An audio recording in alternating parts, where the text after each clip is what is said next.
আশ্বিন মাসের পূর্ণিমা তিথিতে উদযাপিত হয় প্রবারণা পূর্ণিমা প্রদীপ প্রজ্বলন ও ফানুস ওড়ানোর মধ্য দিয়ে। প্রতি বছরের মতো এবারও পার্বত্য জেলা রাঙামাটি কাপ্তাইয়ে রং বেরঙের বর্ণিল ফানুস তৈরি আর ময়ূরের আদলে রথ তৈরি সহ নানা রঙে সাজছে বিহারগুলো। সোমবার থেকে শুরু হচ্ছে 2 দিন ব্যাপী ধর্মীয় ও সামাজিক উৎসব, বুদ্ধ মূর্তি স্নান, ঐতিহ্যবাহী মঙ্গল রথযাত্রা, দেবতার মূর্তি প্রদীপ প্রজ্বলন, ফানুস ওড়ানো, পঞ্চশীল গ্রহণ সহ নানা আয়োজনে উৎসব উদযাপন করেন বৌদ্ধ ধর্মাবলম্বীরা।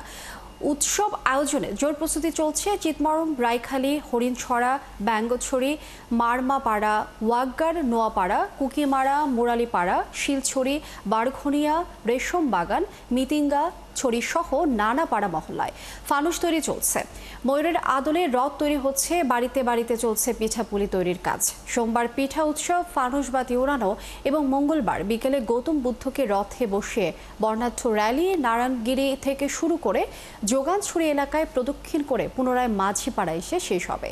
পরে মধ্যরাতে কর্ণফুলী নদীতে ময়ূর আদলেই রথটিকে বিসর্জনের মধ্য দিয়ে শেষ হবে বৌদ্ধ ধর্মাবলম্বীদের এই মহা আয়োজন।